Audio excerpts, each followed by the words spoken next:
go to our first and main question of the week. This is Steven from Fishers, Indiana. Hey, Alan, this is Steven from Fishers, Indiana. I was just calling with a question regarding overseeding. I am planning on running an aerator here at first or second week of September once my window opens up, and aerating and overseeding. And I just had a question regarding my lawn's primarily Kentucky Blue and perennial rye.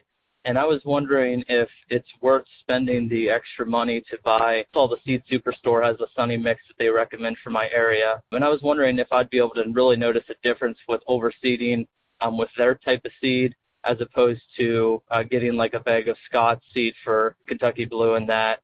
Because I noticed it's about a third of the price of what it is from Seed Superstore. Since I was just overseeding, if I would actually be able to notice a difference, or if it's better to just spend more money on that seed if I'm just doing from a new lawn as opposed to overseeding. So if I could just get your thoughts on that. Thank you. Appreciate all that you do. Bye. All right, Steven, this is a great question, and this is going to help a lot of people. And the first thing I want to say is great job planning ahead. This is exactly what I like you guys to do, is start thinking out your strategy, start weighing your options, thinking about not only what the work is, but the budget that you're going to put into it, because it's important to know exactly what you're spending on your lawn. It'll just help you to appreciate it more and understand where you're going. It'll also help you set the tone for the future on how you're progressing. So excellent job thinking through this, Steven, and we're going to go a little bit deeper than you even asked, but we are going to get to the end where we answer your question about the different types of grass seed available. Okay, now let's get into the second part of the question that Steven was asking about, and that's about the grass seed. So he has been on Seed Superstore. I've worked with Seed Superstore for a long time, as far as I don't make money off them or anything, but I've just always referred them. And then also you've seen me in videos. I use Scott seed or whatever else. I'm not really partial one way or the other,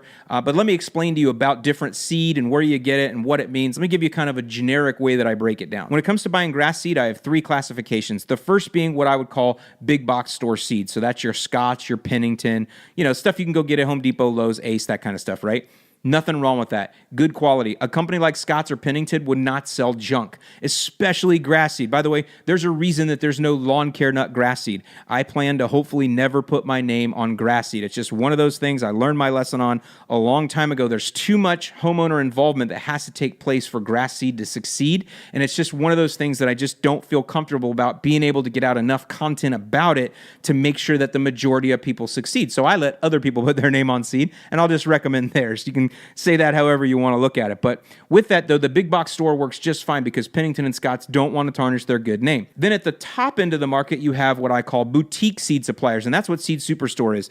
Drew goes to Oregon or wherever he gets his seed from, and he talks to seed growers, and he goes to those NTEP trials, and he looks at this and he looks at that, and he will get the newest, latest, and greatest stuff. Better drought tolerance, better dark color, better this, better that, better disease resistance, better in shade, better, all these different things, right? All these trials that go through, because just like pharmaceutical companies are always trying to make a better drug to cure whatever your problem is, the grass seed companies are doing the same thing, or the turf companies are doing the same thing. They're always trying to brew a better grass, make a stronger cultivar, make a better variety, perform here better, perform there better, grow slower, grow faster, grow thicker, grow healthier, whatever it is, they're always trying to improve it. And that's what Drew does from Seed Superstore, is he gets those highest improved varieties, he puts those into blends, and he sells them to you. However, that comes at an extreme cost, and we're going to talk about that a little bit going forward. Now, in the middle, though, there are what I would call landscape suppliers, and these are places that, if you think about it, a landscaper or even a True Green Chem Lawn who does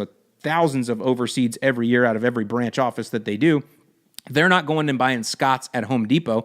They're going to go to a landscape supply like a Site 1, and they're buying 50-pound bags. Or what they're really doing is they're having them trucked in on trucks and its pallets and everything else, right? So there's those kind of suppliers, and we know one of those suppliers very, very well, and that is Pete from GCI Turf Academy.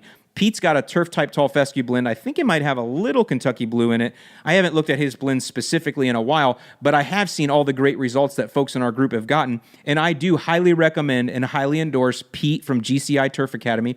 I endorse his grass seed. It's high quality. You can see his lawn was grown with his grass seed. So he's what I would call that in-between supplier. And what you can get with that in-between supplier is you can get some stuff that's a little bit better. It's than the box store. It's a little bit cooler, a little bit more fancy. I'm using, general terms here, but maybe it's not quite as boutique, as something that came out of the NTEP trial 10 minutes ago and Drew bought the only 10 cases of it they had, right? So you can see there's that in-between there. So that's how you kind of want to look at things back and forth, is which one of these seed suppliers am I going to go for? And a lot of times the first thing you'll look at is budget. So I went on seedsuperstore.com and I looked at, I think it's his Kentucky Bluegrass or his Sunny Mix. I'll put it up on the screen here. But basically it's 25 pounds is $175. Now that's with delivery. So think about that. $175 for 25 pounds is $7 per pound. That's what you're going to pay on Seed Superstore for the super cool boutique seed that no one else has, that has better color, better performance, better this, better that, all around better boutique seed. $7 a pound. He tells you that the seeding rate for overseeding, which is what Steven is doing here, there's a little bit different rate sometimes if you're starting a new lawn, but Steven's doing an existing lawn that he's going to aerate and he's going to overseed. So the overseeding rate on that is 4 pounds per thousand. That means it costs you $28 per thousand. If you have a 5,000 square foot lawn, it's going to cost you $140 for your overseed. So 5,000 square foot lawn with the boutique seed is $140. Now listen, he's got stuff that's even more expensive than that, but I think that's his general mix that he sells, and it works good. I've used it before. It works just fine. Now let's contrast that to a Scott's Sun and Shade mix. It's something I could find online here. 7 pounds is $20. So that means then it's $2.85 a pound. By the way, the other thing you're going to find at the big box store that it's tougher to find online are very small quantities. You can go to a big box store and get a 3-pound bag. It's really hard to find a 3-pound bag of seed online that's affordable. That's just the way shipping works out. Trust me, I know all about that. Shipping kind of messes you up. Let me just tell you this. The shipping business is definitely geared for Amazon and anyone trying to get into it. It ain't easy. We're figuring it out, though. UPS, throw me a bone here, brother.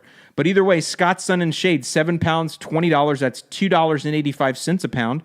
If we go at the same rate of 4 pounds per thousand, it'll cost you $11.40 per thousand, or $57 to overseed your 5,000 square foot lawn. So some of you right there are going to go one way or the other based on cost. Boutique seed, the best you can get, $140 for a 5,000 square foot lawn overseed. Or Scott's Sun and Shade, good quality, easy to get. You can go right to the store and get it tomorrow, is going to be $57 for a 5,000 square foot lawn. Now, I didn't work the math on peat seed because this is turf type tall fescue, but you guys can kind of understand how I'm doing this and look at it from here and understand what it might cost you if maybe you went for that landscaper supply option. But here's the other thing to look for, and this is what Steven was really asking, is he's like, Alan, is it worth it for me to go, I'm assuming he has a 5,000 square foot lawn, or at least he does for this podcast. He's saying, Alan, is it worth it for me to spend the $140 on the boutique seed to overseed my existing lawn, or should I just go with the $57? Am I going to notice a difference?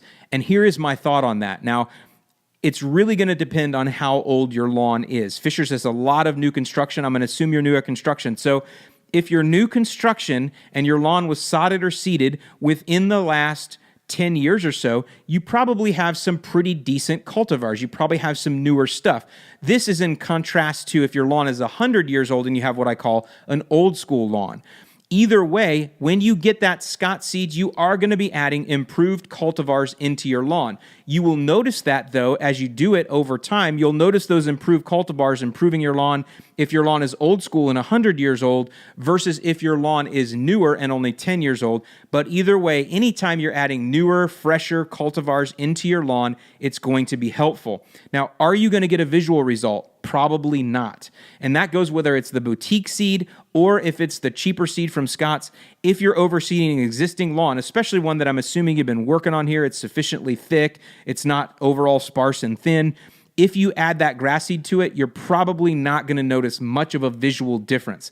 That's where it goes to the boutique seed. I typically only recommend the boutique seed if you're overseeding a lawn that is super thin, like we did in our project lawn last year. Jake and I in St. John, Indiana, we had a project lawn that had been hydro-seeded that spring and had not been taken care of. It was overall thin. It didn't look that good. We went ahead and used the boutique seed superstore seed because we wanted to get that good stuff in there to really push it. However, if your lawn is sufficiently thick, you're not going to see a difference there. Use the cheaper stuff. That's what I typically recommend. Don't spend the extra money on the boutique stuff unless you're really going all in with it. Now, if you're doing a complete start over, hey, that's when the boutique seed can come in, and definitely that's a way to dominate. If you want that expensive boutique seed because it's going to be deeper, darker color, that's the way to do it, but do that with a brand new lawn, not necessarily with an overseed. So a little bit of gray area there, but maybe when you look at your budget, maybe that can kind of help sway you one way or the other. But I just want to say there's nothing wrong with big box store seed. The one thing you want to look for, The main thing you want to look for when you go to a grass seed label, besides the date, you want to make sure that it wasn't, bottled too long ago. I mean, if the grass seed's over a year old, I probably wouldn't want to mess with that, especially if I didn't know where it's been sitting or how it's been cared for. So look at the date. But the other thing that you want to look at is you want to look at other crop. Now, it's going to have 0% noxious weed seeds on it. If you see that, you need to turn that in right away because I don't even think they're allowed to sell anything with noxious weeds, which would mean invasive plants that were found in there or invasive seed. But what you want to look for is other crop, because other crop is basically stuff that's not tested for. So you don't know what's in there. And guess what's not tested for? Poa annua, Poa trivialis. Not tested for. So if you see other crop at any percentage, I would probably stay away from that because I don't know what other crop you're actually putting into your lawn. And that's one of the challenges you have with seed in general at any time. Whenever you're adding seed to your lawn, do you really know what you're adding at 100%? There can always be mistakes made. There can always be errors. There can always be unforeseen things happen. So just know when you're adding seed into something, there's always a chance that you could be adding in something that you don't want. Now, if you have 0% other crop, more than likely, you're going to be okay.